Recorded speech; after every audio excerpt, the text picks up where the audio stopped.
Hi and welcome to a new video.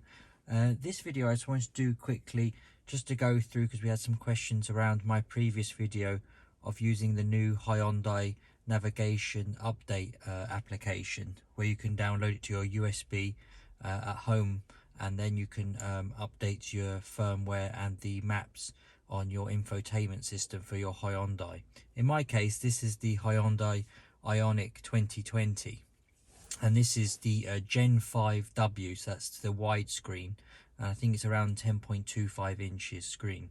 So as you can see in my previous video, I showed you how to download it, and so this is the USB stick I'm currently using. It's 128 gig USB USB 3.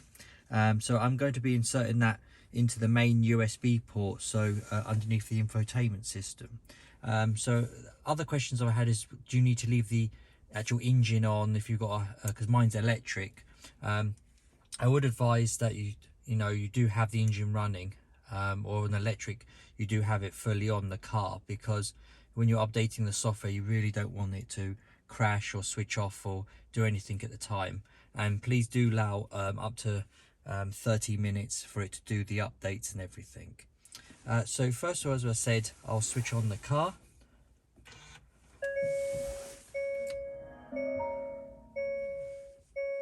So you can fully and it will come up,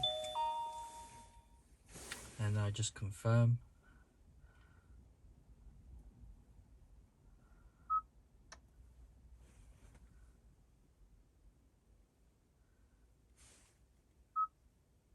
I just wait for it to load up. So as we're on the settings screen here, so now I'm just going to insert the USB drive into the USB port underneath.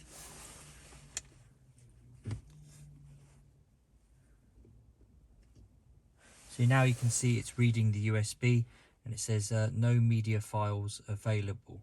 But now it automatically gives me three options here. So you have quick update, general update, or a schedule update. So you can leave this as a quick update. Unless you're having issues, then you can go to general. That will take much longer because I do believe that will start to overwrite a lot more files and everything. But if you're just got normal software like me, and I've already updated it to previous one back in June, then you can just go for a quick update, as you can see on the screen here. So if I just click OK, and it says ready to update, and it says this will take up to 34 minutes. So you just update, and of course then it will start going through the validation process, and you will then of the files, and then once it's validated it will start going through the install process. Once it gets to the install process, I'll speed this up so you don't have to wait, but I'll still show it so it gives you an idea of what to expect.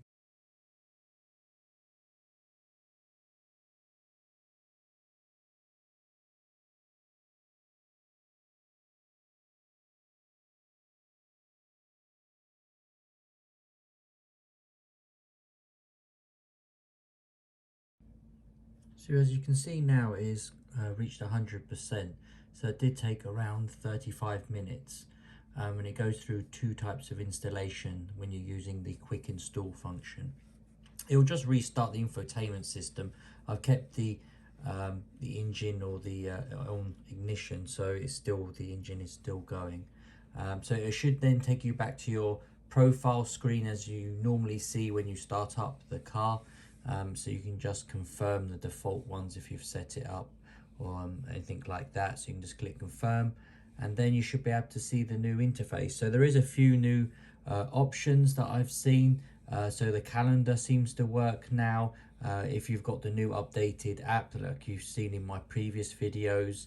And also now they've got a new, when you click on for the voice assistant, it's got new graphics, and it seems to new commands that have been added to it as well. So you'll be able to see the difference that on the user interface. And also on the dashboard, I've noticed that there's a few options now for your regen, and some infographics have been updated as well. So overall, it's been a really good update that Hyundai brought out to make it a bit more modern, and of course giving you November updates for your maps as well. Okay, so I hope you found this video helpful, and as usual, if you leave any comments for me, and I'll try and answer them to best I can. Okay, thanks for watching and have a great day.